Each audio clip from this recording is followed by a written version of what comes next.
আমি নিশ্চিত যে আপনাদের অনেকেই ডিএনএর নাম শুনেছেন। ডিঅক্সিরাইবোনিউক্লেইক অ্যাসিড, এটা আমি আগে থেকেই এখানে লিখে রেখেছি।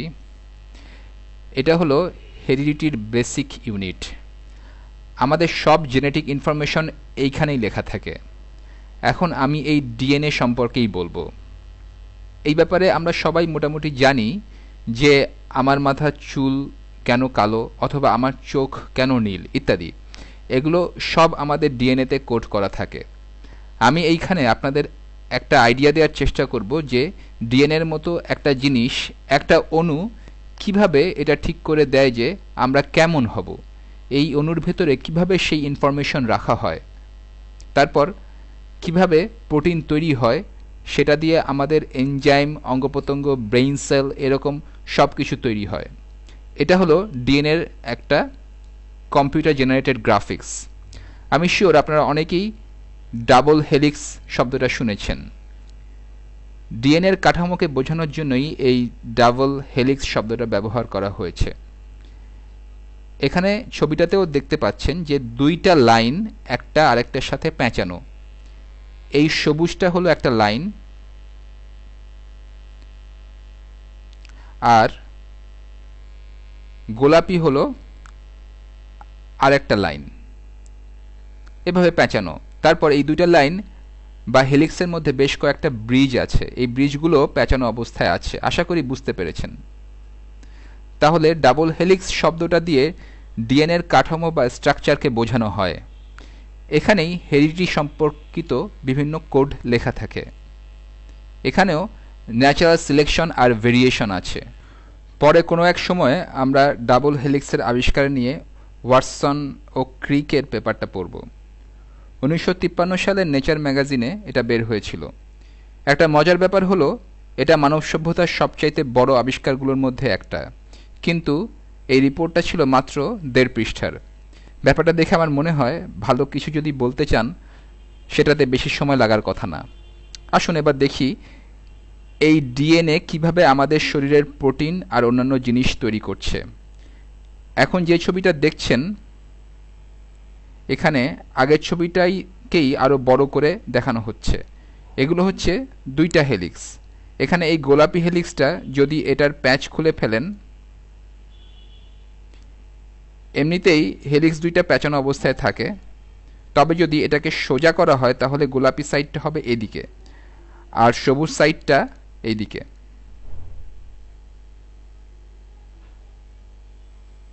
এদের পেঁচিয়ে ফেললে আবার এই অবস্থায় চলে আসবে। আর এই দুইটার মাঝখানে যে ব্রিজগুলো দেখছেন, এগুলো হলো মাঝখানের এই কানেকশন, এগুলো সেই ব্রিজ। এরা সেই ব্রিজগুলো এখন ডিএনএর যে কোডিং সেগুলো স্টোর করা থাকে মাঝখানের এই ব্লকগুলোতে, যেগুলো দিয়ে ব্রিজগুলো তৈরি। আর ব্লকগুলো 4 ধরনের আলাদা অণু দিয়ে তৈরি। এগুলো হলো অ্যাডিনিন। আমি এগুলো সব উইকিপিডিয়া থেকে নিয়েছি, এ সম্পর্কে আরও কিছু জানতে চাইলে ওখানে পেতে পারেন। অ্যাডিনিন, এখানে যে সবুজ ব্লক এইটা হচ্ছে অ্যাডিনিন, এটা একটা সুগারের অণুর সাথে লাগানো আছে, রাইবোজ, ডিঅক্সি রাইবোজ। তারপর আছে ফসফেট গ্রুপ। এই ফসফেট ডিঅক্সি রাইবোজকে বলা হয় ডিএনএর মেরুদণ্ড।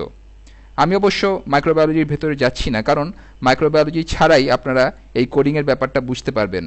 মেরুদণ্ড দুইটার এপাশে এইরকম সুতোর মতো জিনিস দেখবেন, এরা বিভিন্ন ডিরেকশনে যায়, এদের বলে অ্যান্টি প্যারালাল। এগুলো এক একটা এন্ড, এটার ব্যাপারে বিস্তারিত পরে বলবো। এখানে ইম্পর্টেন্ট হলো এই অণুগুলো, এটা অ্যাডিনিন, আর অ্যাডিনিনের জোড়া বাঁধা থাকে থাইমিনের সাথে।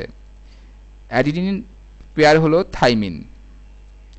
এখানে ছবিতেও দেখতে পাচ্ছেন, এখানে অ্যাডিনিনের একটা অণু, একটা অ্যাডিনিন বেস, এই জোড়া বাঁধবে থাইমিনের সাথে, এটাকে বলা হয় বেস পেয়ার। অ্যাডিনিন আর থাইমিন একে অন্যের সাথে জোড়া বাঁধবে, আর গুয়ানিন জোড়া বাঁধবে সাইটোজিনের সাথে। তাহলে গুয়ানিনের পেয়ার হলো সাইটোজিন। এই নামগুলো আপনাদের জেনে রাখা উচিত। ডিএনএর বেস পেয়ার নিয়ে আলোচনা করলে এই নামগুলো আসবেই। এই অণুগুলোর স্ট্রাকচার সম্পর্কে এখন না জানলেও চলবে। যেটা জানা দরকার সেটা হলো এরকম 4টা অণু আছে আর তারা বিভিন্ন ইনফরমেশন কোড করে রাখে। এখন আপনি যদি একটা লম্বা লাইনের অণুগুলো দেখেন, ধরেন এই লাইনটা, এখানে আছে অ্যাডেনিন, অ্যাডেনিন, তারপর আছে সাইটোজিন, সাইটোজিন, এরপর গুয়ানিন, এটা হলো গুয়ানিন, তারপর আছে, ওহ না, এটা আসলে থাইমিন, গুয়ানিন না, তাহলে এইটা হলো থাইমিন, থাইমিন, এরপর নীল রঙের গুয়ানিন। এখন এই লাইনটার কোড হলো ACTG। আপনি যদি পাশের লাইনের কোডটা চান তাহলে সেটা দেখার দরকার নেই। এইখানে দেখেন অ্যাডেনিন জোড়া বাঁধবে থাইমিনের সাথে, সাইটোজিন জোড়া বাঁধবে গুয়ানিনের সাথে, থাইমিনের জোড়া হলো অ্যাডেনিন আর গুয়ানিনের জোড়া সাইটোজিন। এইভাবে জোড়ায় জোড়ায় থাকবে, এভাবে পুরা কোডিংটা থাকে। যদি একটা ইনফরমেশন পান তাহলে সবগুলো ইনফরমেশনই পাবেন। এখন আমাদের এই ডিএনএ, আপনি প্রশ্ন করতে পারেন এই অণুর চেনগুলো দিয়ে কিভাবে একজন মানুষ তৈরি হয়, আমাদের মতো এত জটিল প্রাণী। এর উত্তর দেওয়া যায় এইভাবে, আমাদের এক একটা জিন এরকম 300 কোটি বেস পেয়ার আছে, 3 বিলিয়ন 300 কোটি বেস পেয়ার আছে এক একটা জিনে। এটা আপনার ক্রোমোজোমের অর্ধেক। এটা নিয়ে আমরা পরে আলোচনা করব যে একটা ক্রোমোজোমের অর্ধেক, এর কারণ হলো প্রত্যেকটা ক্রোমোজোমই জোড়ায় জোড়ায় থাকে। এই ব্যাপারে আমরা পরে আলোচনা করব। এখন কেউ হয়তো বলতে পারে যে মাত্র 300 কোটি বেস পেয়ার দিয়ে আমাকে বর্ণনা করা যায়। আবার অনেকে হয়তো বলবে, ওয়াও, 300 কোটি বেস পেয়ার দিয়ে আমাকে বানানো হয়েছে। আমি যে এতটা জটিল সেটা বুঝতে পারিনি। আসলে আপনার দৃষ্টিভঙ্গির উপর নির্ভর করে এটা বড় বা ছোট হতে পারে। এখন এই 300 কোটি বেস পেয়ার দিয়ে একজন মানুষের সব ইনফরমেশন কোডিং করা যায়। অন্যান্য প্রাইমেটদের মানুষের মতো এত বেশি বেস পেয়ার থাকে না। এরপর আপনি যদি গোলকৃমি বা একটি মাছির সাথে তুলনা করেন, এদের তুলনায় মানুষের বেস পেয়ারের সংখ্যা অনেক বেশি। অন্য আরেকটা ভিডিওতে এদের মধ্যে তুলনা করে দেখাবো। এখন এই বেস পেয়ার দিয়ে কিভাবে প্রোটিন তৈরি হয়, এই কোডিংটা তো অনেকটা 1 আর 0 মানে কম্পিউটার ল্যাঙ্গুয়েজের মতন। এখানে অবশ্য 2টা না, 4টা আলাদা ভ্যালু আছে, 4টা আলাদা আলাদা ভ্যালু আছে, ACTG। এগুলোকে ভাবতে পারেন 0, 1, 2 আর 3। এই ব্যাপারটা নিয়েও আমি পরে বলবো। এখন এগুলো দিয়ে কিভাবে ইনফরমেশন কোড করা হয়। ডিএনএতে কিছু ইনফরমেশন লেখা থাকে, এই প্রসেসটাকে বলা হয় ট্রান্সক্রিপশন। এটা হলো আসলে ট্রান্সক্রিপশন। আমি খুব সহজ একটা উদাহরণ দিচ্ছি, আশা করি এটাতে আপনারা বুঝতে পারবেন। আমি এখানে ট্রান্সক্রিপশন লিখি, কিভাবে এটা প্রোটিনের কোডিং করছে। ট্রান্সক্রিপশনের সময় এই 2টা লাইন আলাদা হয়ে যায়, তাহলে একটা হবে এরকম। আমি সবগুলো এক কালারেই লিখছি, ধরেন সেটা হলো ATGGACG, র্যান্ডম লিখে যাচ্ছি, TA। ধরেন এই লাইনটাকে আলাদা করা হয়েছে, এটা ট্রান্সক্রাইব করবে। এখানে এনজাইম আছে, প্রোটিন আছে, অনেক রকম রাসায়নিক বিক্রিয়া হচ্ছে। এই ডিএনএ কোডিংটা ট্রান্সক্রাইব করে একটা পরিপূরক mRNA-তে বা মেসেঞ্জার RNA, এটা একটা নতুন শব্দ, RNA, এটাও ডিএনএর মতো, তবে এটা হলো রাইবোনিউক্লেইক অ্যাসিড। তার মানে এখান থেকে ডিঅক্সি শব্দটা বাদ যাচ্ছে। ডিঅক্সি মানে হলো অক্সি টাইপের কিছু, এটা রাইবোনিউক্লেইক অ্যাসিড। এটাও অনেকটা ডিএনএর মতো, এখানেও ইনফরমেশন কোড করা হয়। ডিএনএর সাথে পার্থক্য হলো থাইমিনের জায়গায় আরএনএতে থাকে ইউরোসেল। ইউরোসেল, তাহলে আরএনএতে যেখানে টি থাকার কথা সেখানে আমরা দেখব ইউ। তাহলে এটা একটা ডিএনএর লাইন। তাহলে এমআরএনএ বা মেসেঞ্জার আরএনএ এটা কমপ্লিমেন্টারি কোডিং করব, তাহলে এর সাথে ডিএনএতে জোড়া বাঁধবে থাইমিন, কিন্তু এটা যেহেতু আরএনএ তাই এখানে হবে ইউরাসিল, তারপর অ্যাডেনিন, সাইটোজিন, ইউরাসিল, তারপরে হবে গুয়ানিন, সাইটোজিন, অ্যাডেনিন, একেবারে শেষে ইউরাসিল। এটা হলো mRNA স্ট্র্যান্ড। এসব কিছু ঘটছে আমাদের কোষের নিউক্লিয়াসের ভেতরে। পরে আমি আমাদের কোষের গঠন নিয়ে ভিডিও করব। তবে আপনারা সবাই বোধহয় জানেন যে আমাদের কোষ, পরে আমি ইউক্যারিওট আর প্রোক্যারিওট কোষ নিয়েও আলোচনা করব। এখন বেশিরভাগ প্রাণীর কোষে একটা নিউক্লিয়াস থাকে, এটার মধ্যে ক্রোমোজোম, আর ক্রোমোজোমের ভেতরেই সব ডিএনএ। তারপর এই mRNA এটা এই ডিএনএটার থেকে আলাদা হয়ে যায়, তারপর নিউক্লিয়াস থেকে বেরিয়ে যায়, তারপর এটা কোষের রাইবোজোমের কাছে আসে। আমি খুব সহজ করে বলার চেষ্টা করছি। সেখানে এই mRNA প্রোটিনে পরিণত হয়ে যায়। তাহলে মনে করেন এটা সেই mRNA, ডিএনএর কমপ্লিমেন্টারি কোডিংটা যেখানে আছে। ডিএনএটা মুছে ফেলি, এটা মুছে ফেললাম। এখন ডিএনএ থেকে ট্রান্সক্রাইব করা mRNAটা আছে। এছাড়াও আরও আছে টিআরএনএ বা ট্রান্সফার আরএনএ। এটা আসলেই খুব ইন্টারেস্টিং। এখন আপনারা হয়তো জানেন আমরা সবাই প্রোটিন দিয়ে তৈরি। এই প্রোটিনগুলো আবার অ্যামিনো অ্যাসিড দিয়ে তৈরি। আপনারা যারা ওয়েট লিফটিং করেন তারা হয়তো অ্যামিনো অ্যাসিড সাপ্লিমেন্ট খেয়ে থাকবেন। এখন এই অ্যামিনো অ্যাসিড দিয়েই তৈরি হয় প্রোটিন, অ্যামিনো অ্যাসিড।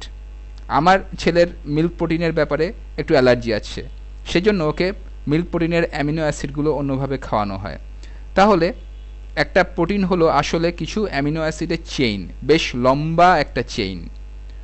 প্রোটিনের গঠন নিয়ে পরে কোনো এক সময় আলোচনা করব, তখন আরও ভালো করে বুঝতে পারবেন।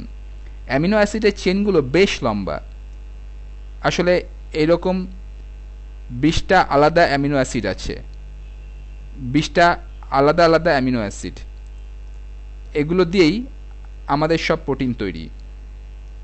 এখানে লিখছি আমি 20টা অ্যামিনো অ্যাসিড, 20টা আলাদা আলাদা অ্যামিনো অ্যাসিড। এখন প্রশ্ন করতে পারেন এই জিনিসগুলো কিভাবে 20টা অ্যামিনো অ্যাসিডের কোড করছে। এখানে তো আমি 4টা অণুর যে কোনো একটাকে রাখতে পারবো। এখানে কিভাবে 20টা আলাদা অ্যাসিডের কোডিং স্টোর করা হচ্ছে। এখন এখানে আমি 4টা অণুর যে কোনো একটাকে রাখতে পারছি।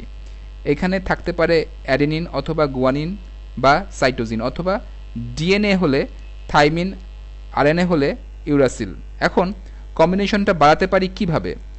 এখন যদি দুইটাকে নেই, দুইটা বেসকে নেই, তাহলে কতগুলো কম্বিনেশন পেতে পারি? এখানে 4টা সম্ভাবনা, এখানেও 4টা সম্ভাবনা, তাহলে মোট 16টা সম্ভাবনা। তবে এতেও ঠিক হচ্ছে না। এটা দিয়েও একটা অ্যামিনো অ্যাসিডকে কোডিং করা যাচ্ছে না। যে ধরেন এটা হলো 5 নম্বর অ্যামিনো অ্যাসিড, পরে অ্যাসিডগুলোর নাম নিয়ে কথা বলবো। তাহলে কি করব? এরকম 3টাকে নিতে হবে। 3টা নিলে তাহলে সম্ভাবনা হবে 4 গুণ 4 গুণ 4। তাহলে এখানে কোড করা যাবে 64টা আলাদা জিনিস। এখানে 64 রকম আলাদা কম্বিনেশন হতে পারে। যেমন এখানে UAC, তাহলে এরকম 3টা থাকলে অ্যামিনো অ্যাসিডের কোডিং করা যাচ্ছে। অনেক বেশি জায়গা আছে, কারণ আমরা 64টা কম্বিনেশন পাচ্ছি, কিন্তু অ্যামিনো অ্যাসিড আছে মাত্র 20 রকম। তাহলে এখানে আরও কম্বিনেশন পাচ্ছি যেখানে অন্য অ্যামিনো অ্যাসিড কোডিং করা যাবে। যেমন ধরেন আমরা এখানে বললাম এই যে প্রথম কোডিংটা এই UAC, এটা হলো 1 নম্বর অ্যামিনো অ্যাসিড। তারপর ধরেন AAU, এটা হলো 2 নম্বর অ্যামিনো অ্যাসিডের কোড। এরপর ধরেন এরকম আরেকটা কোডিং, মনে করেন এখানে লিখি GGG, এটা হলো 10 নম্বর অ্যামিনো অ্যাসিডের কোড। এখন এই মেসেঞ্জার আরএনএ যখন নিউক্লিয়াস থেকে বেরিয়ে যায়, সেটা যায় রাইবোজোমের কাছে। আর রাইবোজোম, এই ছবিটা পরে দেখাবো। এখন এই রাইবোজোমে আমি এই mRNA মলিকিউলটা এখানে নিয়ে আসি।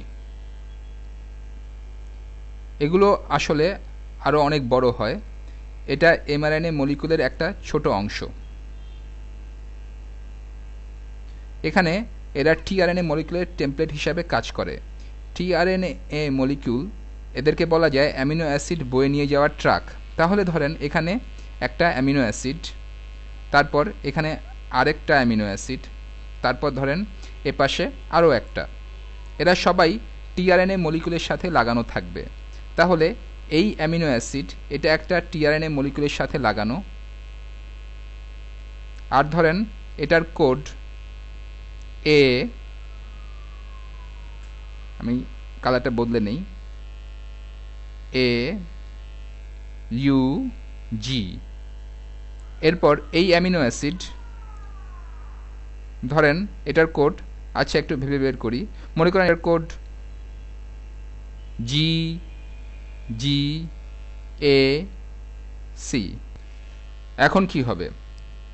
রাইবোজোমের ভেতরে ব্যাপারটা বেশ জটিল, তবে যেটা ঘটছে এই যে টিআরএনএ এটা এর কমপ্লিমেন্টারি এমআরএনএর কাছে যাচ্ছে, কারণ অ্যাডেনিনের সাথে জোড়া বাঁধবে ইউরাসিল, ইউরাসিল সাথে বাঁধবে অ্যাডেনিন, গুয়ানিন জোড়া বাঁধবে সাইটোজিনের সাথে। তাহলে এরা কাছাকাছি চলে আসবে, এই দুইটা কাছাকাছি আসবে। এখানে আসলে যে ব্যাপারটা ঘটবে, এই অ্যামিনো অ্যাসিড আর টিআরএনএ এরা এই এমআরএনএর সাথে লেগে যাবে, এই এমআরএনএর সাথে লেগে যাবে। এখানে আমি আসলে দেখানোর চেষ্টা করছি যে প্রোটিন কিভাবে তৈরি হয়। এটা হলো অ্যামিনো অ্যাসিড 1, এটা হলো 5 এবং এটা 20 নম্বর অ্যামিনো অ্যাসিড। এই আরএনএ চলে যাবে এইখানে, গুয়ানিনের পেয়ার হলো সাইটোজিন। কেমিস্ট্রির ভিডিওতে দেখবেন আসলে হাইড্রোজেন বন্ড দিয়েই বেস পেয়ার তৈরি হয়। অ্যাডেনিন জোড়া বাঁধবে ইউরাসিলের সাথে, সাইটোজিনের সাথে গুয়ানিন, এভাবেই চলতে থাকবে। এভাবে যখন সবাই যুক্ত হয়ে যাবে, এখানে আমি ব্যাপারটা এঁকে দেখাচ্ছি। ধরেন এটা হলো সেই এমআরএনএর মলিকিউল, এখানে আমি ব্যাপারটা এঁকে দেখাচ্ছি, খুব ডিটেলে আঁকলাম না। টিআরএনএর মলিকুলগুলো এখানে চলে আসবে, প্রত্যেকেই অ্যামিনো অ্যাসিড বহন করছে। তাহলে প্রথমটাতে আছে এই অ্যামিনো অ্যাসিড, পরের টিআরএনএতে আছে এই অ্যামিনো অ্যাসিড, এভাবে আরও অনেক অ্যামিনো অ্যাসিড, এভাবে চলতে থাকবে। হয়তো এর পরের অ্যামিনো অ্যাসিডটা সবুজ, আসলে এরকম কালার নেই, সহজে বোঝানোর জন্য এরকম কালার। এখন অ্যামিনো অ্যাসিডগুলো পাশাপাশি থাকলে একে অন্যের সাথে লেগে যায়। অবশ্য এটা আপনা থেকে হয় না, রাইবোজোমের কিছু কাজ আছে এখানে, এনজাইমেরও একটা গুরুত্বপূর্ণ ভূমিকা আছে। যখন অ্যামিনো অ্যাসিডগুলো এভাবে লেগে যায় তখন অ্যামিনো অ্যাসিডের একটা চেইন তৈরি হয়, আর এই চেইনটা তখন বাঁকা হতে থাকে, একটা বাঁকা একটা ফর্ম গঠন করে। এটা নিয়ে বিজ্ঞানী অনেক গবেষণা করেছেন যে প্রোটিন কিভাবে বাঁকা হয়। এইখানে অ্যামিনো অ্যাসিডগুলোর স্ট্রাকচারের ব্যাপারে চেইনটার চাইতেও ইম্পর্টেন্ট হলো এই অ্যামিনো অ্যাসিডগুলো কিভাবে বাঁকা হচ্ছে। বাঁকানো অবস্থায় এই অ্যামিনো অ্যাসিডগুলো খুব জটিল স্ট্রাকচার তৈরি করে, এগুলোর উপর নির্ভর করেই বিভিন্ন প্রোটিন তৈরি হয়, খুব জটিল ত্রিমাত্রিক শেপ। এখন এগুলো হলো কয়েকটা অ্যামিনো অ্যাসিড। এখন ডিএনএর সাথে এদের সম্পর্ক কি? এই অ্যামিনো অ্যাসিডটা ইনসুলিন, এক ধরনের হরমোন। মাঝে মধ্যে আমাদের ইমিউন সিস্টেম নিয়ে কথা হয়, মাঝে মধ্যে এন্ডোক্রিন সিস্টেম নিয়ে কথা হয়, তারপর হরমোন, মাঝে মধ্যে পরিপাকতন্ত্র। এটা হলো হিমোগ্লোবিন, এরা আমাদের রক্তের মধ্যে দিয়ে অক্সিজেন বহন করে। এখন এই সবগুলো জিনিসই প্রোটিন, আর এই যে প্রোটিনগুলো এগুলো আসলে অনেকগুলো অ্যামিনো অ্যাসিড। অনেক প্রোটিন অবশ্য অ্যামিনো অ্যাসিডের একাধিক চেইন থাকে, তারপর তারা একে অন্যের সাথে যুক্ত হয়। আবার অনেক প্রোটিনে মাত্র একটি চেইন থাকে। এই ইনসুলিনের মধ্যে প্রায় 50টা অ্যামিনো অ্যাসিড। অ্যামিনো অ্যাসিডের চেনগুলো প্রোটিনের এরকম ব্লক সৃষ্টি করে, এখানে এদের গঠনটা খুব ইম্পর্ট্যান্ট। এই গঠনের কারণে হিমোগ্লোবিন তার নির্ধারিত কাজগুলো সম্পন্ন করতে পারে। এই ইনসুলিন, এখানে আনুমানিক 50 অ্যামিনো অ্যাসিড আছে, নাম্বারটা আমার ঠিক খেয়াল নেই, প্রায় 50 অ্যামিনো অ্যাসিড। এরপর এটার নাম হলো ইমিউনোগ্লোবিউলিন জি। আমাদের ইমিউন সিস্টেমের একটা প্রোটিন, এই প্রোটিনটাতে প্রায় 1500 অ্যামিনো অ্যাসিড আছে, অ্যামিনো অ্যাসিড। তাহলে এটাকে কোড করতে কতগুলো বেস পেয়ার দরকার? এর প্রায় 3 গুণ, কারণ এখানে 3টা বেস পেয়ার দিয়ে একটা অ্যামিনো অ্যাসিড কোড করা হচ্ছে। এই 3টা বেস পেয়ারকে বলা হয় কোডন। কোডন এরা অ্যামিনো অ্যাসিডের কোডিং করে, তাহলে 3টা বেস পেয়ার মিলে কোডন। এখানে ইনসুলিনে আছে প্রায় 50টা অ্যামিনো অ্যাসিড, তার মানে 50টা কোডন লাগবে। তাহলে এখানে 150টা বেস লাগবে, মানে 150টা এ ইউ সি জি বা সি। এখানে প্রায় 1500 অ্যামিনো অ্যাসিড, তাহলে এখানে 1500 কোডন লাগবে। তার মানে এখানে আনুমানিক 4500 বেস পেয়ার লাগবে কোড করার জন্য। এখন কিছু ব্যাপারে এখানে বেশি কনফিউজিং। আমরা এখানে ডিএনএর ক্ষুদ্রতম লেভেলটা দেখছি, এখানে আপনারা দেখতে পাচ্ছেন ও এটা তো আসলে আরএনএ। তাহলে আমি উপরে চলে যাই। এটা হলো ডিএনএর ক্ষুদ্রতম অংশ, এখানেই সব ইনফরমেশন কোড করা থাকে। কিন্তু এটার সাথে জিন, ক্রোমোজোম বা অন্যান্য অঙ্গ প্রত্যঙ্গের সম্পর্কটা কি? তাহলে এই বেস পেয়ার, ধরেন এখানে 150টা বেস পেয়ার দিয়ে ইনসুলিনের কোডিং করা হচ্ছে, এগুলো দিয়েই তৈরি হচ্ছে জিন। এখানে এখানে এই 4500 বেস পেয়ার আরেকটা জিন তৈরি করে। এখন সবগুলো জিন কিন্তু প্রোটিন দিয়ে তৈরি না, কিন্তু সবগুলো প্রোটিনই জিন দিয়ে তৈরি। এখন ধরেন এখানে ডিএনএর লাইন, এখানে আরেকটা কোড লিখলাম এ জি, এভাবে আরও অনেক কিছু। তারপর ধরেন এখানে টি, তারপরে সি, আবার সি। এখন ধরেন এরকম 4500 বেস পেয়ার, এগুলো একটা প্রোটিনের কোডিং করতে পারে, একটা প্রোটিনের কোড, অথবা এগুলো শরীরের মধ্যে অন্য কাজ করতে পারে। আর বলে দিতে পারে যে ডিএনএর অনেকগুলো কপি করবে আর অনেকগুলো কপি করবে না। এখানে প্রসেসটা অনেকটা জটিল হয়ে যায়। এখন ডিএনএর এরকম সেকশন, এটাকেই বলা হয় জিন। এই লাইনটাকে বলা হয় জিন। জিনের সাইজ বিভিন্ন রকমের হতে পারে। এখানে বেস পেয়ারের সংখ্যা কয়েকশো থেকে শুরু করে কয়েক হাজার পর্যন্ত হতে পারে। এখন জিন হলো আমাদের ক্রোমোজোমের অংশ, যেটা কোনো প্রোটিনের কোডিং করে অথবা নির্দিষ্ট কোনো কাজ করে।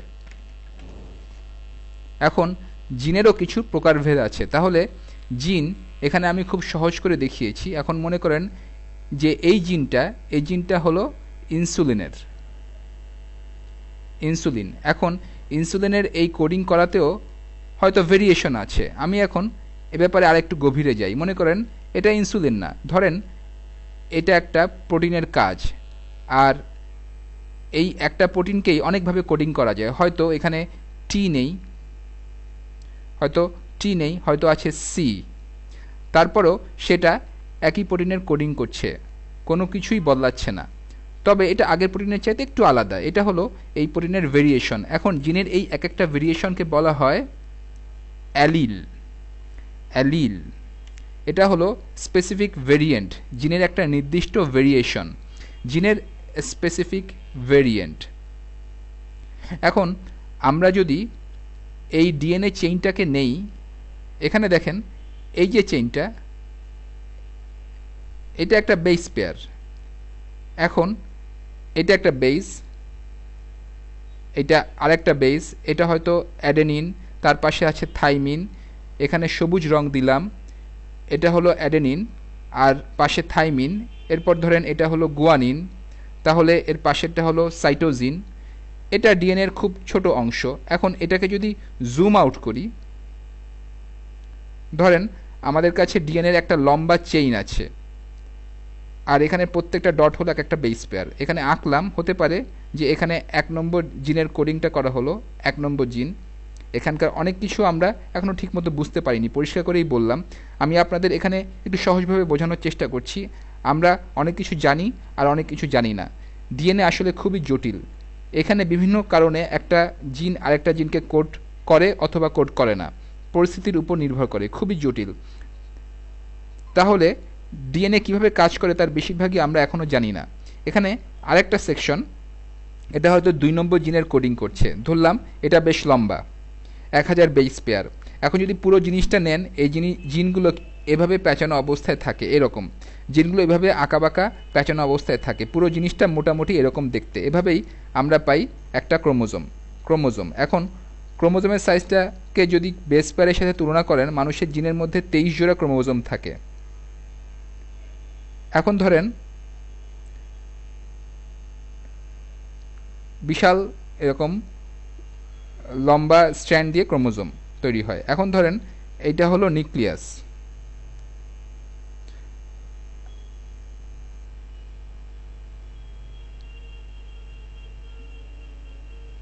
এখানে একটা নিউক্লিয়াস আঁকি, এটা পুরো কোষটা আসলে এর চাইতে আরও বড় হয়। নিউক্লিয়াস আছে 23 জোড়া ক্রোমোজোম, 23 জোড়া ক্রোমোজোম আছে একটি নিউক্লিয়াসে। 1 2 সবগুলো আঁকছি না, মাইক্রোজোম দিয়ে আপনারা এই ক্রোমোজোম দেখতে পারবেন। এরা দেখতে মোটামুটি একই রকম। এখন সবচেয়ে বড় ক্রোমোজোম মানে 1 নম্বর ক্রোমোজোম আমাদের জিনে, আপনাদের একটা আইডিয়া দিচ্ছি কীভাবে ইনফরমেশন প্যাক করা হয়। ক্রোমোজোমের মধ্যে 22 কোটি বেস পেয়ার আছে।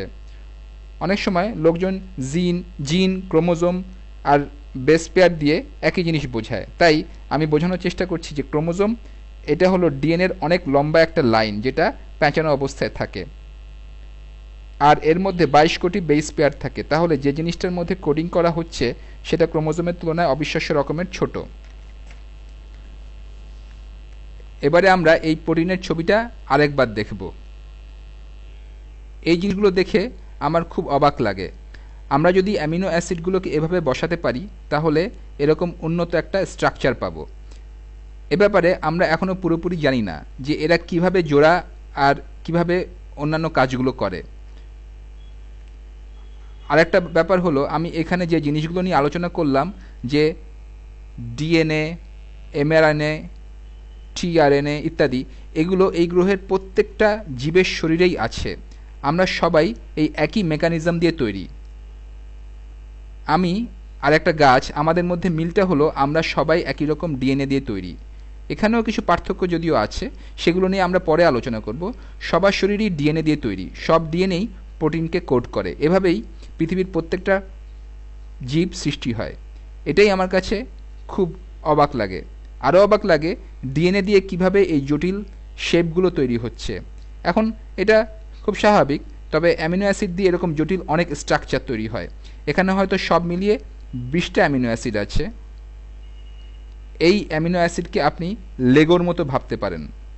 এই লেগোর সাথে বিভিন্ন রাসায়নিক বিক্রিয়ার ফলে এরকম জটিল স্ট্রাকচার তৈরি হয়। তাহলে আমরা ডিএনএ সম্পর্কে জানলাম তারা কিভাবে প্রোটিনের কোডিং করে, এবং এর পরের ভিডিওতে আমরা দেখব যে একটা প্রাণীর বা একটা জীবের পপুলেশনে কিভাবে ভেরিয়েশন আসতে পারে।